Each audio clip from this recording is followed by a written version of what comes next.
সম্ভবত আমার মতো আপনিও ভাবছেন যে ইউটিউবের অ্যালগোরিদম ছোট চ্যানেলগুলোকে কোনো প্রকার হেল্প করে না।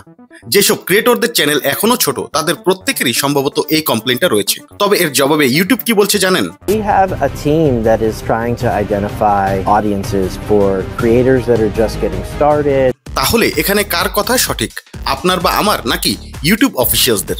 এবং তার চেয়েও ইম্পর্টেন্ট হলো ছোট ক্রিয়েটর হিসেবে আমার বা আপনার এই ক্ষেত্রে কি করার রয়েছে। Let's find out this $1 million answer. আপনি যদি ইউটিউবের হোম পেজটা ব্রাউজ করে থাকেন তাহলে এই ব্যাপারটা নিশ্চয়ই খেয়াল করেছেন যে এরকম কিছু ভিডিও আপনার সামনে আসছে যাদের ভিউজ 1000-এর কম এবং ভিডিওগুলোও মাত্র 1 বা 2 দিনের পুরনো। নর্মাল একজন অডিয়েন্স এই ক্ষেত্রে কি করে জানেন? চ্যানেলটা একটু ব্রাউজ করে দেখেন এবং সেখানে দেখতে পান যে সাবস্ক্রাইবারের সংখ্যাও বেশ কম। আর এই পুরো ব্যাপারটা করতে আপনার সম্ভবত সময় লাগবে 5 সেকেন্ড বা তার চেয়েও কম। তারপর আপনি চ্যানেলটাকে স্কিপ করে দেবেন, কিন্তু তার পরের দিনও আপনার সাথে একই ঘটনা ঘটবে, অর্থাৎ হোম পেজে আপনি এরকম কম ভিউজের বেশ কিছু ভিডিও দেখতে পাবেন। আর এই ভিডিওগুলো হয়তো আপনি আগে কখনো দেখেননি বা ওই চ্যানেলটা সম্পর্কে হয়তো আপনার কোনোই ধারণা নেই। কিন্তু একজন অডিয়েন্স হিসেবে আপনি যেটা করছেন তা হলো যে ভিডিওগুলোতে আপনি ইন্টারেস্ট দেখিয়েছেন, অর্থাৎ ওয়াচ হিস্ট্রিতে যে ভিডিওগুলো রয়েছে সেটার উপর বেস করে ইউটিউব এরকম ছোট ক্রিয়েটরদের কিছু ভিডিও আপনার সামনে দিচ্ছে। তবে এখানে মেইন ক্যাচটা হলো এরকম প্রচুর ভিডিওর ইমপ্রেশন দেখার পরেও কতগুলো ভিডিও আপনি ক্লিক করছেন এবং তারপর পুরো ভিডিওটা দেখছেন। উত্তরটা সম্ভবত একটাও না। ছোট ক্রিয়েটরদের এই সকল ভিডিও নিয়ে ইউটিউবের অ্যালগোরিদম কি করছে জানেন? We have a team that is specifically focused on this challenge of trying to identify audiences for creators that are just getting started. ইনি হচ্ছেন ইউটিউবের সেই ব্যক্তি যে পুরো অ্যালগোরিদমটার জন্য দায়ী, অর্থাৎ ইউটিউবের অ্যালগোরিদম কিভাবে কাজ করবে তার প্রতিটা ডিটেল টড বিউপ্রে ডিজাইন করে দিয়েছেন। ওকে, আরেকটা কথা যেটা আপনার কাজে লাগতে পারে তা হলো ইউটিউবে এরকম একটি মেট্রিক রয়েছে যেটা কিনা কেবলমাত্র নতুন চ্যানেলগুলোকে ট্র্যাক করে। And it makes sense because YouTube needs new creators to fill their platform. Sure that there is a path for new creators to get started. It's a metric we track how many new creators are succeeding on the platform. সেটা না হলে এসব নতুন ক্রিয়েটররা হয়তো অন্য কোনো প্ল্যাটফর্মে চলে যেতে পারেন। তবে সেই প্রশ্নটা আবারও আসলো, আর তা হলো এসব নতুন ক্রিয়েটরদের কাছে ইউটিউবের অ্যালগোরিদম অ্যাকচুয়ালি কি চায়। With those videos and channels, we do need to try some different approaches. The title, the description. অর্থাৎ বেসিক মেটাডাটা।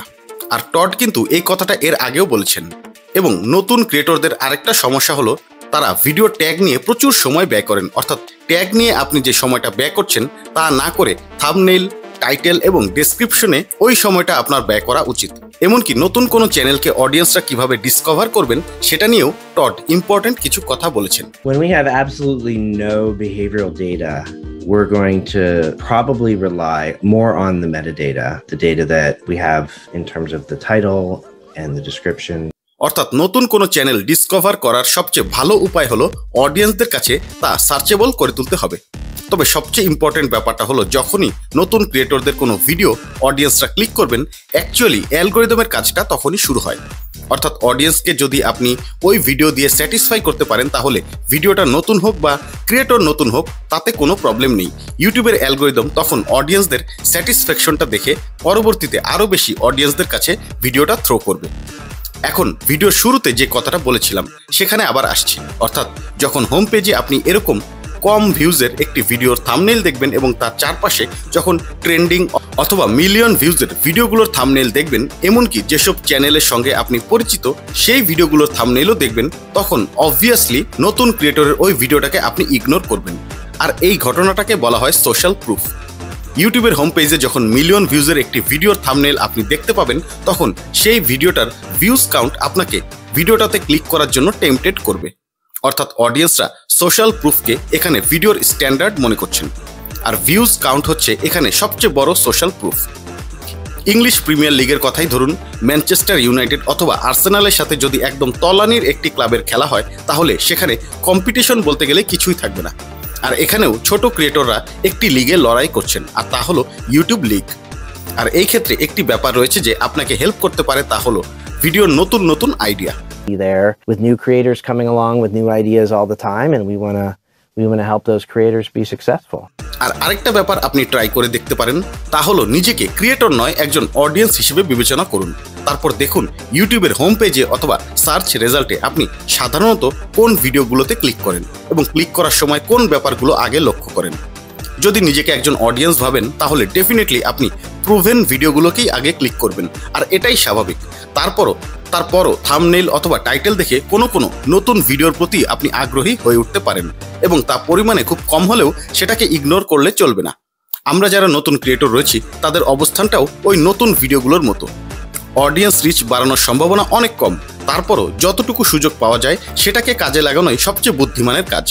আপনি মেটাডেটা, টাইটেল, থাম্বনেইল, ডেসক্রিপশন এগুলোর মাধ্যমেই সবচেয়ে আগে এই কাজটা করতে হবে।